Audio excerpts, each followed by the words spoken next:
Alhamdulillah hamdan katsira wa kafa lahu abadal mu'minuna khalisan daiman. Asyhadu an la ilaha illallah wahdahu la syarika lah wa asyhadu anna Muhammadan abduhu wa rasuluhu la ilaha nabiyya ba'da.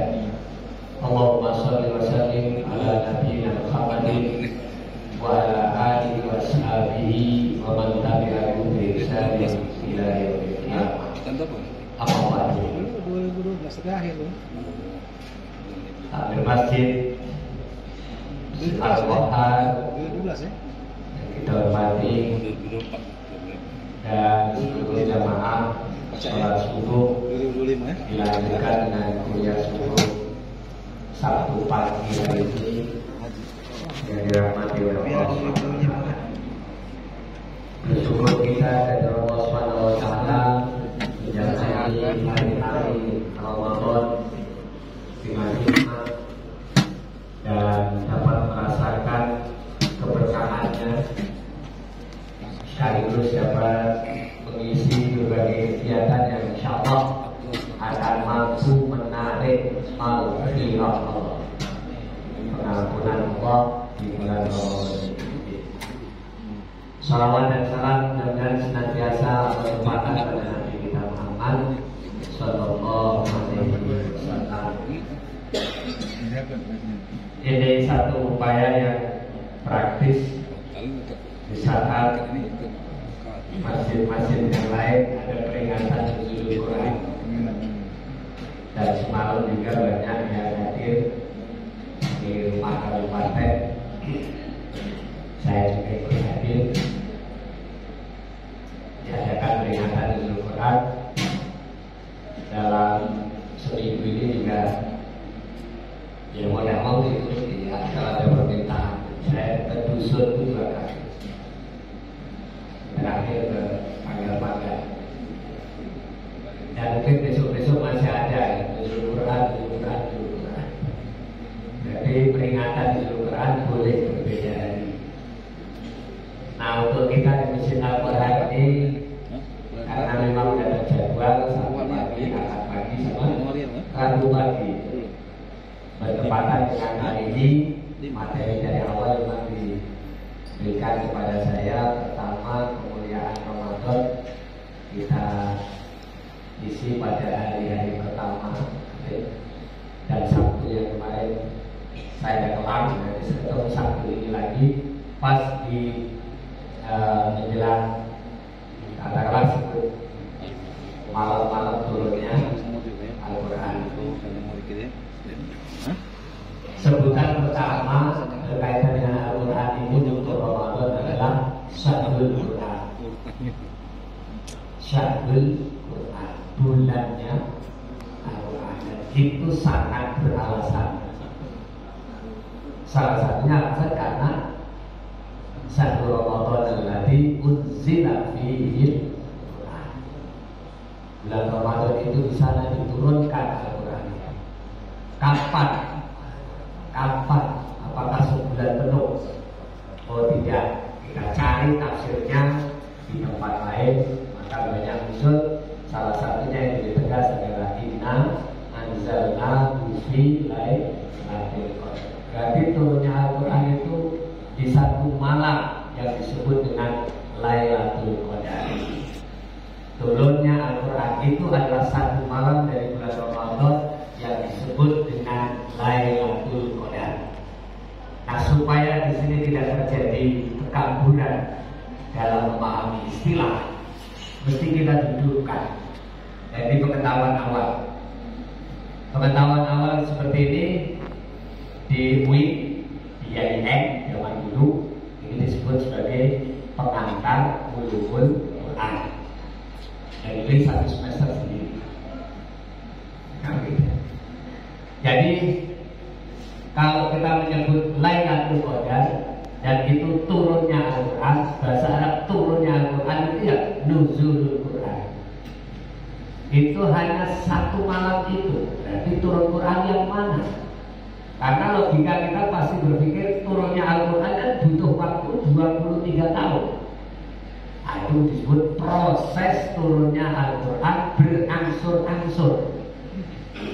Itu butuh waktu 23 tahun. Kalau mau dipaskannya, banyak literatur atau buku menyebut 22 tahun, 2 bulan, 22 hari. Artinya 22 tahun lebih 3 bulan, kurang sedikit. Dan hitungnya juga sebenarnya mudah. Kapan Quran terakhir turun? Dan awal turun sudah tahu gitu ya. Kapan Quran terakhir turun?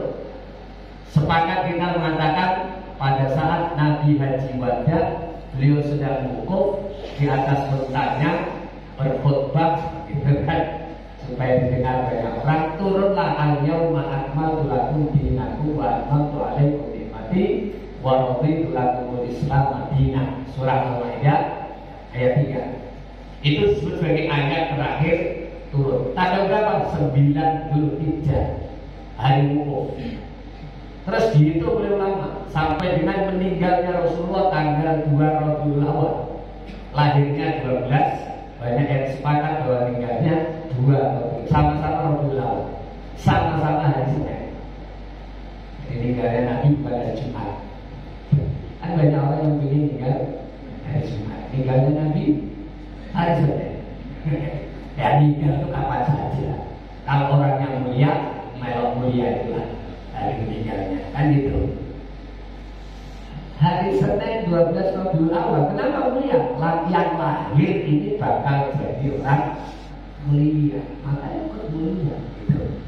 Segala sesuatu yang menempel pada seseorang yang dimuliakan Allah, maka semuanya jadi mulia. Nah, itu yang penting itu di situ. Dari tanggal 9 Dzulhijjah sampai dengan 22 tadi, dihitung oleh ulama itu bahwa Nabi tinggal hidup 81 hari. Dan sejak tanggal 9 Dzulhijjah itu dijalani oleh Nabi tinggal 81 hari kemudian meninggal. Nah, itu bisa tinggal bisa dihitung. Setelah Dzulhijjah kan haram. Haram itu ngomong surah sapar mulut. Betul ya? Surah sapar mulut. Ini ada pas sapar ya? Berarti lahirnya bulan sapar. Dan insya Allah akan menyebarkan agama kan Saparudin. Orang tua dulu ngasih nama praktis-praktis saja. Nama saya dikasih nama Abdul Karim. Lahir saya pun di bulan Ramadan, supaya gampang ingat di bulan Ramadan turunnya Al-Quranul Karim kan? Tinggal ganti Al-Qurannya ganti Abdul. Abdul Karim lahir di bulan Ramadan. Pas anak saya lahir bulan Ramadan tanggal 15, masa mau kasih nama Karim juga. Nah, itu contoh Pak Ramadan itu bingung. Anak-anaknya ini ponakan-ponakannya banyak yang lahir di bulan Ramadan. Termasuk anaknya yang kedua, namanya Silvi Ramadan. Ya memang anak Pak Ramadan, pas lahirnya Ramadan pula kasih nama Silvi Ramadan. Anak yang lain akhirnya dikasih nama Syahrul Masyuri, bulan yang disyukuri. Bulan apa ya? Ya bulan Ramadan. Karena memang lahir bulan Ramadan itu ponakan. Nah, anak saya dan sekarang cucu saya 2 bulan Ramadan. Masa harus nama kakek nama Ramadan? Saya punya variasi yang lain. Salah satunya saya kasih nama Hifdin Furqani. Gitu, Hifdin Furqani. Dengan menghafalkan Al-Furqan. Al-Furqan nama lain Al-Quran. Jadi Ramadan ini identik Al-Quran. Dan Quran yang turun 23 tahun tadi ada proses turun yang sekaligus. Yang 23 tahun kita akui jalan itu. Dan tidak mesti bulan Ramadan, bulan apa saja turun Al-Quran. Ya, sepanjang hidup Rasul 23 tahun berdakwah itu sejak 40 tahun kebiasaan berhalwat, bertahandus, berta'abud di 2 Hira, turun Iqra sampai dengan ayat terakhir. Selama 81 hari sebelum meninggal, apakah masih ada ayat lain? Ada. Tapi posisi ayat itu isinya itu katakanlah tidak sampai menyangkut pokok-pokok agama yang penting. Maka ulama tetap menghargai al-yauma akmaltu. Walaupun ada ayat lain turun sebenarnya. Wattaqu yauman turja'una ila Allah. Dengan logika seperti ini, masa Allah yang cinta banget dengan Rasulullah tidak berkomunikasi selama 81 hari? Apa yang tega? Kita tunggu aja Bapak. Nanti ditinggal itu 40 hari. Kira-kira video call kan? Nah itu orang yang sudah bercinta tidak berkomunikasi 81 hari itu masalah kan? Ada mungkin lah. Jadi kalau memang misalnya tanggal 93 Al-Yawma Akmaltu itu ayat terakhir beneran terakhir, tiga-tiganya Allah tidak komunikasi dengan Rasul selama 81 hari. Rupanya masih ada ayat-ayat terakhir, cuma tidak isinya bahasanya itu bahasa anak tidak terlalu signifikan, menyangkut hal-hal yang katakanlah agak lebih pribadi, mengingatkan diri itu. Yang benar-benar pokok agama itu ada di Al-Yawma Akmaltu. Karena pada hari ini kusempurnakan agama ini. Dan seterusnya ayat itu. Nah, jadi yang itu katakanlah tidak usah diperdebatkan. Nah sekarang yang disebut Lailatul Qadar atau identik nuzulul Quran yang terjadinya hanya sekali. Itu yang mana? Ini adalah yang Yaumal Furqan, Yaumal Taqal Jam'an. Hari turunnya Al-Quran yang hanya terjadi semalam itu sama dengan tanggal terjadinya perang Badar. Disebut Yaumal Furqan, Yaumal Taqal Jam'an. Bertemunya dua pasukan besar. Perang Badar itu terjadi pada tanggal 17 Ramadan. Itu terbukti bahwa orang puasa perang menang. Orang puasa perang justru menang. Artinya puasa tidak mengurangi semangat untuk berperang. Kalau sekarang karena puasa maka lebih baik tidur. Tidurnya orang berpuasa itu ibadah. Sahabat dulu puasa ditantang perang, laju. Dan di situ kalau kita hubungkan dengan beberapa kali saya terangkan, kenapa Ramadan tidak termasuk Arba'atul Hurum? 4 bulan yang diharamkan perang itu di dalamnya tidak ada Ramadan. Paham ya? 1 Rajab, gitu. Dzulqa'dah, Dzulhijjah, Muharram. Dzulqa'dah, Dzulhijjah, Muharram menghargai prosesi haji. Yang terpisah satu adalah Rajab. Itu 4 bulan haram. Arti haram tidak boleh perang, harus gencatan senjata. Ada bulan-bulan tertentu. Nah Ramadan tidak termasuk 4 bulan haram ini. Berarti kalau di bulan Ramadan boleh perang.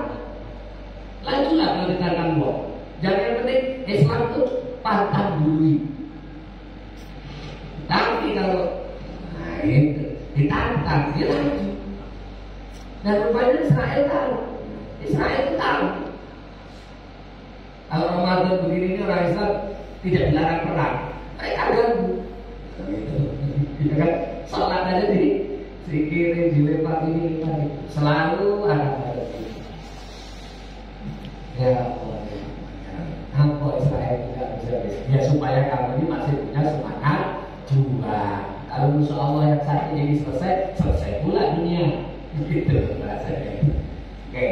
Nah, ini 17 Ramadan diambil tanggalnya, tahunnya jelas berbeda dan itu ulama seluruhnya sepakat. Kalau sudah seperti itu, 17 Ramadan adalah Lailatul Qadar, proses turunnya Al-Quran yang sekali itulah terjadi.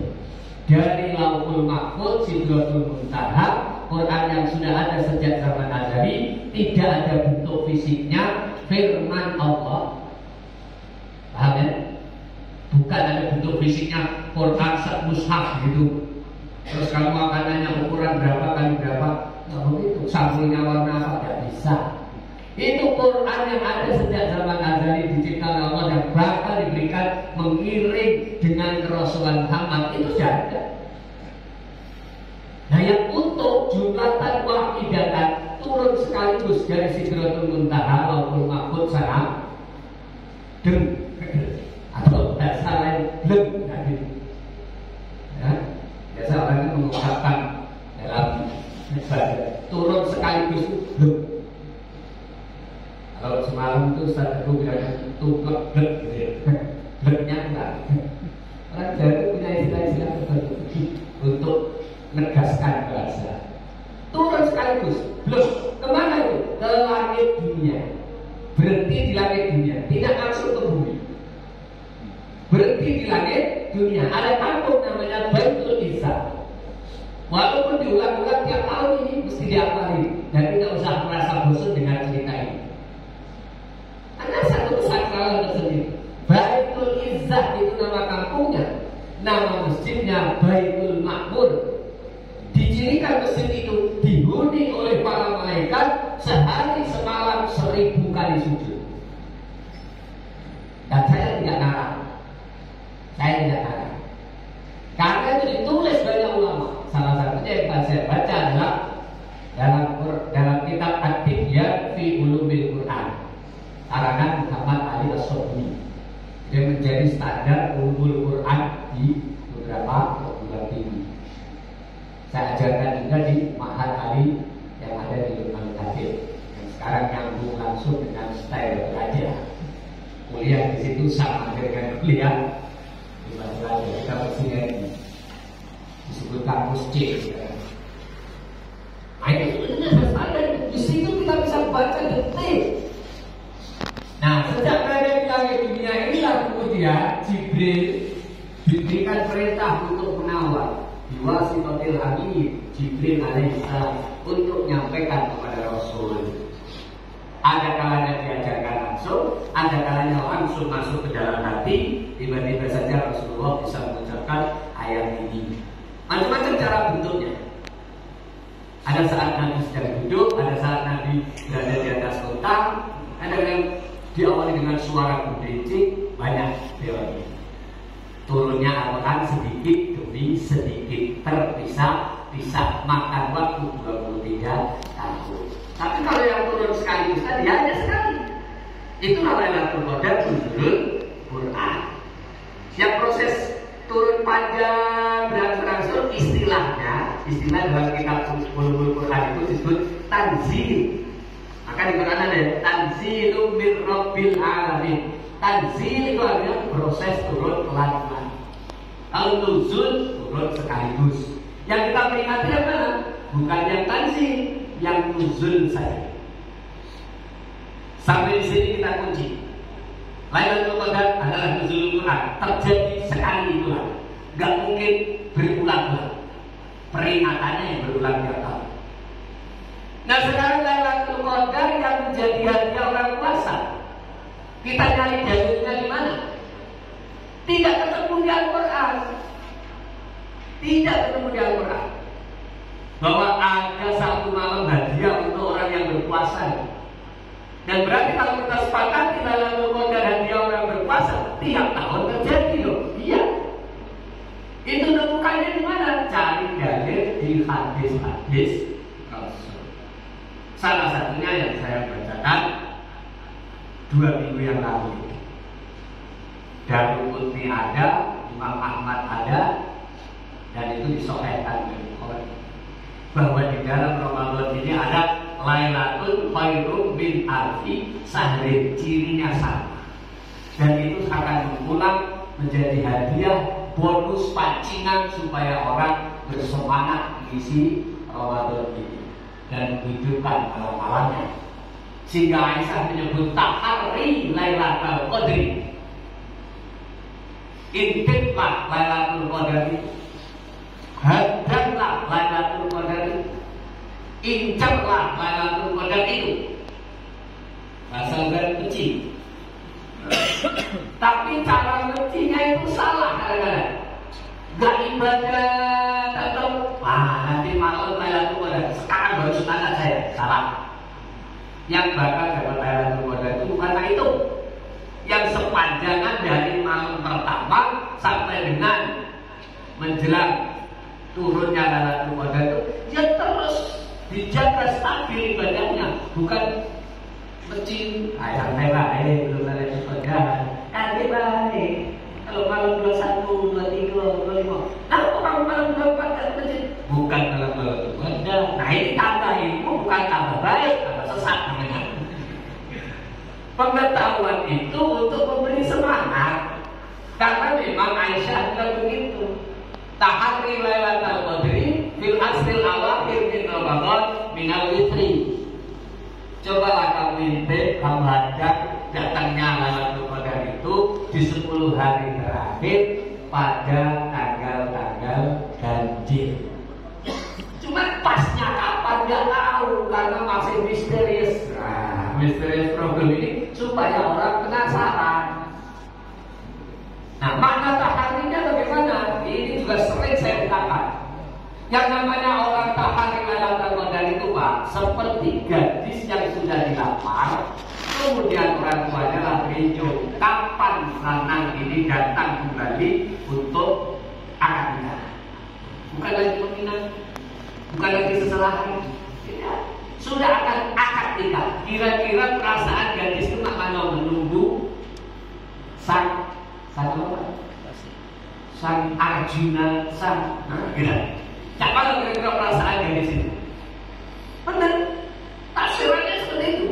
Ketika hadis itu diungkapkan dalam sebuah kitab tentang khusus Ramadan yang istimewa, maka digambarkan oleh ulama ini yang mengarang ini, Ali Al-Tantawi misalnya.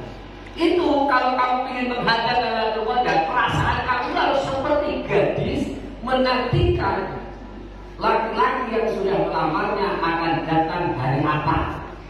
Sudah ditentukan waktu. Cak mano perasaan dia dan sikapnya. Nah, mau menikahkan anak gadis. Kang Sofyan. Waduh, Kak Arji jaknya. Aku sudah kali. Masya Allah. Itu semua ditanyakan Pak. Pak, kamar aku. Ya, nanti dihias. Untuk beli makam mana? Maka tadi dicek-cek dulu. Kurang 3 bulan. Sudah sewa 3 bulan. Wah, di samping dia menghias diri, memperbaiki diri dengan perasaan Masya Allah. Dan diduga gitu. Ini orang-orang yang ikut gupuk. Ngerti gupuk ya? Memang yang gue tahu itu kan ada 3. Gupuk, sugu, lugu. Gupuk, sugu, lugu. Gupuk itu perasaan kita ini menyambut tamu dengan senang itu. Gupuk, semangatnya itu. Sugu itu suguhannya apa? Lugu itu tempatnya duduk. Lugu sampai kan lagi lugu. Nah, duduk. Tempat duduknya di mana? Makanya kalau ada tempat duduk yang kurang nyaman, kita maaf tuan rumah. Kalau ada yang dibedakan di dalam, ada yang di luar, ada yang di bawah tenda, ada yang di bagian tenda, mohon maaf. Nah, itu untuk menandakan gupo, sugu, lugu, satpanya. Karena hadis kita itu anak perempuan kita itu yang begitu diatur semua, pokoknya diteliti semua. Sampai ada istilah sekarang di checklist. Bro, checklist Pak. Nah mestinya orang nak menyambut Lailatul Qadar itu gitu loh. Nah, gampang itu ngomong gitu. Saya nggak bisa gambarkan lebih lagi. Mungkin kalau Ayu bisa melihat besok mewakili perasaan anak gadis. Coba perlakukanlah Lailatul Qadar. Nak kamu hadap itu seperti anak gadis menunggu calon pasangan hidupnya datang diantar oleh keluarganya. Maka ada istilah ini berkunjung itu ada 2. Nilai apa tinjau. Kamu senang yang mana? Berkunjung mendatangi satu tempat itu ninjau apa nilai? Ninjau. Kamu senang yang mana? Saya tantang dengan permainan kata ini. Kalau ninjau pejabat datang ke desa saya kades. Ditinjau. Nah, diperiksa. Dan berapa? Sudah selesai semua. Ada tangan penyerahan sah proyek ini. Itu ditinjau. Lampu juga beres. Masih kotor juga kan? Itu ditinjau. Dan kira-kira Lailatul Qadar dan Ramadan ini datang ke kita tinjau apa ini? Nilai itu datang santai bawa sekian banyak hadiah. Mana cucu aku nak pilih cucu, aku bawakan ini, bawakan itu. Kita ini dipilih Pak oleh Ramadan, apalagi oleh Lailatul Qadar. Coba tadi seimbanglah, berimbanglah harusnya. Yang bakal milih kita sambut dengan sesuatu yang istimewa pula. Karena kita akan ditamui.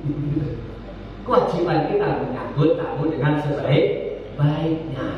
Ikramu duyuf kita sekarang adalah Ramadan, dan tamu istimewa lebih istimewa lagi adalah Lailatul Qadar. Nah, itu semangat yang harus kita pupuk di Lailatul Qadar yang akan berulang setiap tahun. Kalau Lailatul Qadar dengan makna nuzulul Quran terjadi sekali, itu harus bisa dipisahin. Sama sebutan, beda peristiwa. Ada bisa nerima itu Pak? Sama sebutan, beda peristiwa. Dan cara berpikir jangan dicampur aduk. Dan saya pernah berdebat ini dengan satu kelompok pengajian yang keras mengatakan tidak ada Lailatul Qadar. Bapak merasa ada kelompok yang seperti di sekitar kita? Kalau tidak ada, alhamdulillah. Kalau tidak ada, alhamdulillah. Ada di Batu Raja, sebagian di Batu Mata, unit 2 ada, unit 5 ada, unit 3 ada, banyak juga di sekitar 14-15 sana yang pernah datang. Unit 2 itu berdebat dengan saya di kantor-kantor menang. Itu karena penghulu di kantor KUA itu sudah mencek isu.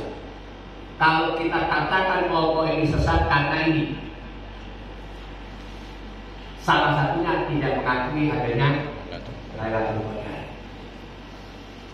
Dicatat terus oleh teman KUA kita, Pak Yusina, Mas Yusri. Semua itu dikumpulin. Kalau sampai kemudian kelompok ini dikatakan sesat misalnya, salah satu adalah karena ini. Lalu perdebatan tidak selesai. Dan sampai sekarang kelompok itu masih berjalan. Bisa nyari dia kan? Dan saya beritahukan di sini deh. Nah, nanti tanya ke dia. Saya nggak mau menyinggung di depan umum. Ada Pak kelompok itu. Tapi biasanya kalau dia dakwah tidak akan ditunjukin yang jeleneh-jeleneh, itu tidak akan ditunjukin. Ditutupin, baik-baik saja. Kelompok ngajinya baik-baik saja. Yang begitu-begitu pasti ditutupin. Karena menimbulkan kontroversi. Dan mohon maaf, di Batu Raja ketika ada sud begitu, langsung ditanggapi oleh jamaah di masjid itu dan langsung dilaporkan ke intel. Salah satu intel itu tanya ke saya. Kesempatan tanya ke saya. Ya siapa? Kami sudah berdebat di mana? Nah nama tangkap dia tangkap lah. Dia yang bertanggung jawab, dia yang punya pendapat. Hanya kesimpulannya kan, walaupun itu pendapatku menurut kamu benar, jangan dipublikasikan. Berlaku untuk internal pengajian kamu baik. Masyarakat Batu Raja kamu ngomongin itu kaget, terkejut, tekanjat ujinya. Kalau tekanjat mereka, nah kau akan kena bodoh. Karena yang masih tersepakati adalah Lailatul Qadar itu ada.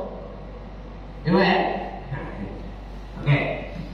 Sekarang mari kita bahas itu kan satu sisi. Sekarang sesi kedua. Jam 5:43. Sesi kedua begini. Mari kita berinteraksi dengan Al-Quran yang memang bulan ini bulan Al-Quran, Syahrul Quran, dengan cara interaksi yang tepat. Kalaupun barangkali selama ini sudah dekat, mari satu langkah lebih dekat lagi bahasanya. Jika kalau di sini ada tayangan flyernya, biar keren-keren, banyak kan tempat pengajian yang keren buat flyer. Satu langkah lebih dekat dengan Al-Quran. Itu tema nuzulul Quran di Masjid Al-Quran. Keren itu. postingannya live, disiarkan kemana-mana. Dari situ kemudian nanti saya diundang keliling Indonesia. Capek pula. Sebenarnya orang itu terkenal nggak terkenal, akhirnya keliling dan seterusnya, itu ya awalnya itu kebetulan gitu. Karena ada yang memviralkan. Tapi juga ketahanan orangnya harus kuat, kajiannya juga harus kuat. Itu yang teruji itulah yang akhirnya kayak Adus Soma. Saya kan Abdul Kadir, dia Adus Soma. Kan beda. Saya diajak keliling Sumsel aja udah capek. Nah, kalau Abdul Somad keliling Indonesia, keliling Asia, kapasitasnya beda. Setiap tempat, setiap waktu, setiap masa Islam ini pasti akan ada tokoh-tokoh tertentu yang akan muncul dan menjadi pendobrak. Dia mengagumi Adi Hidayat, Adi Hidayat mengagumi Agim, tapi Agim nangis-nangis di depan Adi Hidayat. Dan apa itu? Apa itu? Anu kriteria ulama yang macam ini, ya Allah, Agim tak masuk. Jangan khawatir, ulama itu tidak harus begitu. Oh, dijelasin, Mas. Jadi masing-masing saling mengagumi dan kita bisa menikmati. Kalau sudah mulai ada yang ada nyimang-nyimang, no comment. Jangan dilihat. Itu aja udah. Ikuti saja menurut pemikiran kita nyantol gitu lah Pak. Yang biasa-biasa. Kalau kita nggak sanggup untuk berdebat lebih jauh, ya seukuran pikiran kita. Di sini ada satu bagian buku yang saya bawa ini. Bentuk atau indikasi kedekatan atau pengaruh Quran menjiwai seseorang itu seperti apa? Quran ini Pak diturunkan dengan berbahasa Arab. Ya, kalau kita bukan orang Arab, walaupun dibacakan berkali-kali, gak nyambung di hati. Makanya penting jadi orang Arab. Saya sudah jadi orang Arab. Bukan Arab, Arab memang. Tapi Ustaz Teguh udah mengakui yang ahli bahasa Arab itu Ustaz Kak Haji Abdul Karim. Oh itu semalam. Aku mantap-mantap. Nanti kalau udah orang menuntut, bener apa Ustaz Karim itu ahli bahasa Arab? Ya Arab ini. Nah itu baik. Coba kalau kamu nanya ngajar bahasa Arab berapa tahun kan? 32 tahun. Saya ngajar bahasa Arab. Sekarang ngajar santai saja, ngajar balaghahnya saya. Balaghah itu sastra Arab. Tasbih, majaz, kinayah dan sebagainya. Insyaallah buku 1, buku 2, buku 3 kalau disodorkan ke saya dan Bapak ingin dipahamkan, saya siap. Itu memang harus bertanggung jawab begitu Pak. Itu resiko orang pernah belajar. Kalau misalnya saya pinter sastra Arab, saya belajar duluan, bukan pinter. Kalau Bapak nanti saya kasih ilmunya sama-sama pintar kita, sama-sama pintar. Nah itu saya sekarang mengajar di Al-Azhar 10 kelas itu semuanya pelajaran balaghah, ilmu sastra Arab. Anak yang tertinggi baru sampai tingkat majaz. Kalau di Luqman sudah sampai kinayah. Saya dulu pernah ngajarkan sampai buku 2, buku 3. Sekarang kurang waktu. Tapi tetap semangat aja, ajarkan aja. Nah kita suatu saat akan lebih pandai dari kita. Quran diturunkan dengan bahasa Arab. Kitabun fussilat ayatuhu Qur'anan Arabiyyan liqaumin ya'lamun. Di tempat lain la'allakum ta'qilun. Yang diangkat dengan berbahasa Arab itu supaya kamu tahu, supaya kamu menggunakan akal. Berarti kita perlu memahami Al-Quran dengan perantaraan bahasa Arab. Alif lam mim, alif lam dan mim, yang tahu maksudnya hanya Allah. Wallahu a'lamu bimuradi. Dzalika kitabul la raiba fi, dzalika itulah alkitab kitab la tidak ada sama sekali raiba keraguan fihi di dalamnya. Nah Bapak harus belajar begitu pelan-pelan. Kembalinya kemana? Quran Syamil. Pertama kali merintis Quran terjemah perkata. Sekarang terjemah perkata banyak sekali. Maka memiliki Quran dengan berbagai macam variasi itu penting. Yang lagi viral sekarang adalah tafsir Al-Muyassar. Berbahasa Arab ada, berbahasa Indonesia ada. Tinggal Shopee juga ada. Shopee juga ada. Ketiklah Muyassar terjemah Indonesia. Ustadz Habib Murtado dari Solo cetakan mana, tinggal belinya berapa.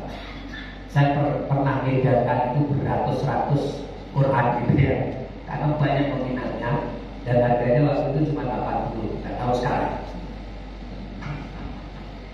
Di dalamnya standar mushaf Madani, dan di sampingnya ada tafsiran yang amat sangat tidak dipahami. Itu pendekatan pertama. Harus ngerti artinya. Kalau nggak ngerti artinya, nggak akan bisa merasuk ke dalam hati. Sekarang satu perbandingannya begini. Anak umur 14 tahun, hampir hafal Quran, bacaan murattalnya bagus, tilawah, tajwidnya, mujawwadnya juga bagus. Begitu ngimami, satu malam satu juz dia sanggup.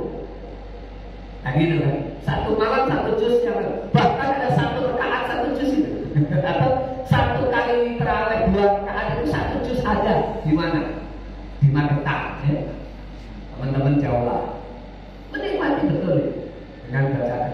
Nah, kita dibacain anak kita yang mujawwadnya bagus, murattalnya bagus saja, rasa-rasa hati merinding. Kalau ditanya, ada apa hati sampai merinding dengan bacaan Al-Quran ini? Suaranya, bagusnya, belum sampai pada isi yang dibacanya itu menusuk hati saya. Belum. Yang sudah bisa begitu siapa? Umar bin Khattab. Sekeras hati Umar waktu kafir seperti itu. Dan bahkan sudah mulai seminggu ini dia ngincer berniat ingin membunuh Rasulullah Muhammad karena membawa agama baru, harus diusir dari Mekah. Itu sudah terdengar di mana-mana, pedangnya terhunus panjang. Dia ngomongin sama orang, Umar, gak usah kamu cari Muhammad. Adik iparku bela masuk Islam, lah jadi pengikut Muhammad. Selesaikan keluarga dulu. Siapa? Saya, suami adikku. Dicarilah rumah adik iparnya, ketemu. Saya sedang baca Quran, dan Quran belum banyak turun waktu. Yang dia bisa tulis, dia bisa dapat dari Nabi, dibaca di rumah itu. Ini rumah saya.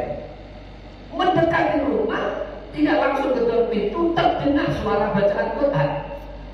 Hati Umar langsung dek. Ini bukan karangan manusia. Saya sudah banyak mendengar puisi-puisi yang dikarang oleh manusia di pasar bukan, tapi tidak ada yang bisa seperti ini. Isinya mengandung hal-hal yang tidak terjadi pun sudah maka disilakan dengan fiksi tapi nyata. Apa pada jangkauannya jauh. Itu umat. Berarti yang diterima oleh Muhammad ini bukan karangan dia dewe yang diajarkan dia. Selama ini difitnah berarti. Katanya Quran itu marang dewe. Enggak, ini pasti dari Zat yang maha luhur. Tertunduklah umat dengan mendengar bacaan Al-Quran, baik suara, kalimat-kalimatnya, isinya merasuk ke dalam hati. Baru dia ketuk pintu.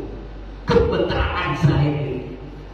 Nah, aku ketahuan kakak ipar mati ya. Dan iya, tahu lah kata kakaknya. Jangan macam-macam dengan rumah mati ya. Nah, antarkan aku ke Muhammad. Tidak, nanti kau bunuh malah. Bukan. Aku dengan bacaan Al-Quran sudah membuat aku runtuh rasanya ini. Nah, yang dilakukan oleh Umar itu bukan sekedar mendengar bacaan, tapi isinya itu dihayati karena Umar orang Arab. Nah, kita ini perlu jadi orang Arab dikit-dikit. Salah satunya langkahnya adalah mari pelajari terjemahnya. Syukur Pak sampai tertadabbur maknanya. Maka soal itu langkah-langkahnya harus jelas. Kalau dulu Pak kalau dulu Pak Suryadi Pengadilan Agama zaman dulu ngasih nuzulul Quran, masih ingat dari saya Pak sebelum Pak Edi Yusuf.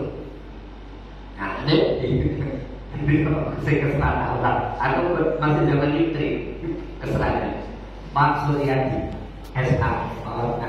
Beliau tuh waktu itu dipopulerkan mengimani Al-Quran, memiliki Al-Quran, mempelajari Al-Quran gitu kan, membaca Al-Quran, mempelajari Al-Quran, mengamalkan Al-Quran, 5M kata beliau.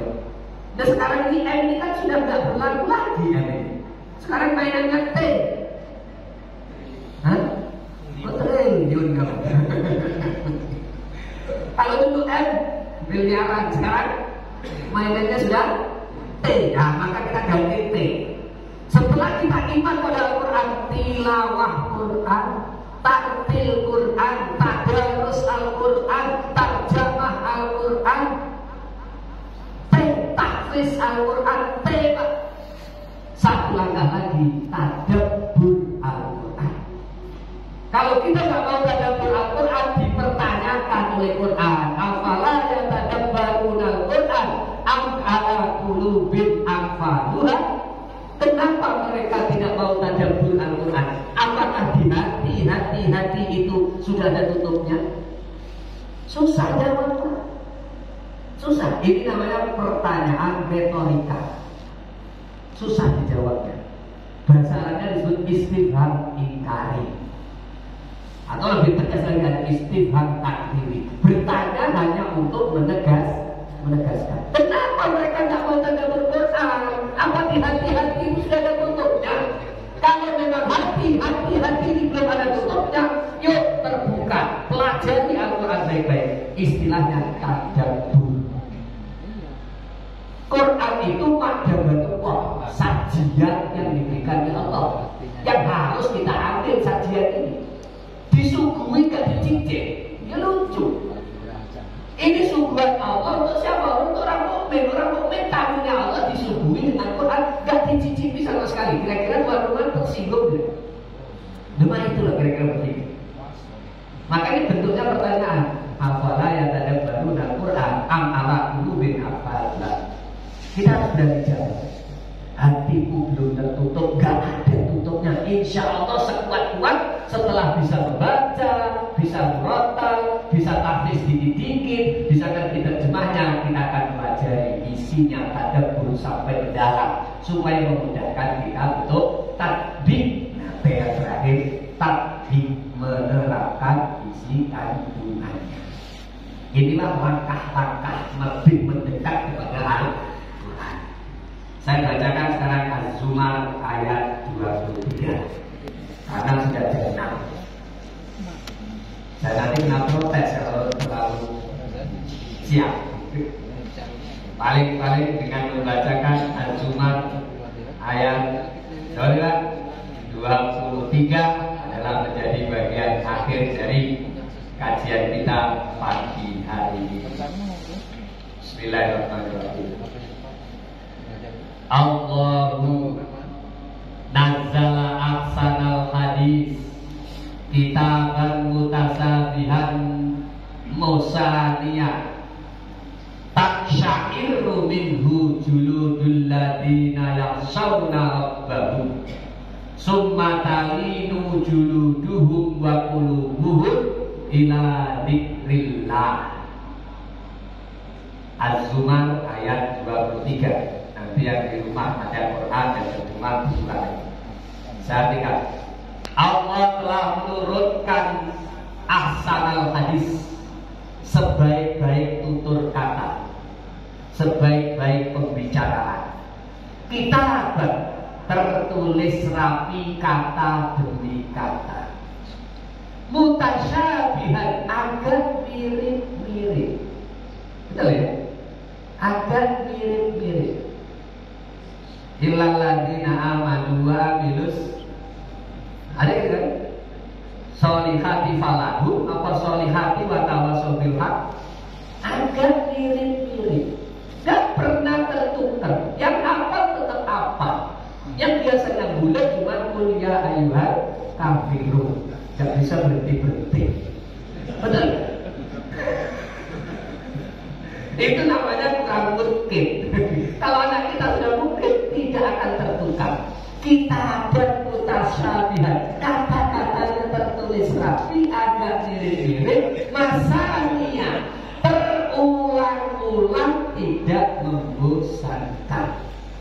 Siapa pernah ngomong saya bosan baca Fatihah? 17 kali kita baca Fatihah, belum lagi sambil doa Fatihah lagi, Fatihah lagi. Pernah nggak bosan? Gak ada. Kalau ada bosan, dipertanyakan itu keislaman. Makin sering dibaca, makin asik kita dengarkan Fatihah. Masya Allah, ngalir seluruh tubuh. Apalagi kalau ngerti artinya. Nah, sudah kena final B. Coba kalau nggak terjemahkan sampai akhir, boleh nggak bijaksana. Saya lanjut. Pengaruhnya apa? Quran yang kita bermutasabihat musanian itu tampak syairu minhu juludul ladina yaksawna rabbahum. Itu bisa menggetarkan, bikin merinding kulit orang yang takut pada Allah. Orang yang takut pada Allah dengan dibacaan Quran itu, maka takak sairu akan merinding kulitnya. Baru dengar bacaannya sudah merinding, apalagi ngerti artinya tambah merinding. Ini baru yang tersentuh kulitnya merinding. Masya Allah, merinding. Kayak baru pertama kali yang Zumat 23 ini dibaca. Padahal surat ini sudah ada dari lama. Nah, yang lebih bagus lagi Pak, summa talinu juluduhum, kemudian kulit yang merinding tadi pelan-pelan melunak.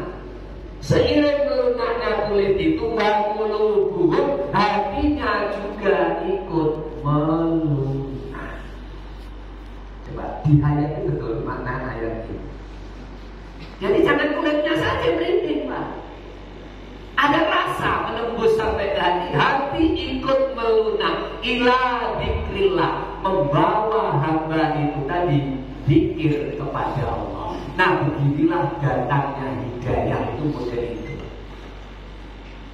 Dan orang yang tidak bisa terima hidayah dengan bacaan Quran yang bikin merinding kulit dan tembus ke hati, maka siapa yang tidak menerima hidayah, dia akan disesatkan oleh Allah dan tidak akan ada pertolongan lagi. Nah, untuk kita ini tolong lebih menghayatkan, karena ini penutup ayat ini, silakan nanti sampai di rumah. Az-Zumar 23. Itu untuk mendukung yang selama ini kita baca. Lau anzalna hadzal Qur'ana 'ala jabalin la ra'aytahu khashi'an mutasaddian min khasyatillah. Seandainya Quran turun di atas gunung, maka gunung akan merunduk, pecah terbelah-belah karena saking takutnya kepada Allah SWT. Gunung saja bisa runduk, umat yang hatinya keras saja bisa lunak, apalagi kita. Nah, ada alasan apa lagi yang bisa menerima hidayah dari Al-Quran. Semoga Ramadan ini membawa kita satu langkah lebih dekat lagi dengan Al-Quran, yaitu salah satunya dengan tadabbur. Ya. Ada hubungan antara yang sering kita dengar, ada hadis kursi. Iya. Mungkin ada hubungannya dengan menurut ini. Oh gitu. Penempatannya, kalau Quran itu wahyu Allah, lafal dan isinya dari Allah. Terus sudah terkemas dalam Quran yang utuh itu, bahasanya nggak mungkin ditambah lagi. Nah, Quran utuh. Yang akhirnya sekarang udah dirapikan dari Al-Fatihah sampai An-Nas, itu Quran. Nah, sekarang ada wahyu Allah lagi disampaikan kepada Nabi, dan Nabi diberitahu ini bukan Quran. Terus lafalnya diucapkan oleh Rasulullah kepada kita, bukan karangan Nabi Muhammad, tapi lafalnya adalah mewakili dari firman Allah yang diberikan kepada beliau itu, disampaikan kepada kita. Qala Allahu Ta'ala, berfirman Allah Ta'ala, tapi yang ucapin dan lafal-lafalnya dari Nabi. Isinya setingkat Quran, tapi lafalnya bukan langsung dari Allah, dari Nabi. Nah, maka disebut hadis qudsi.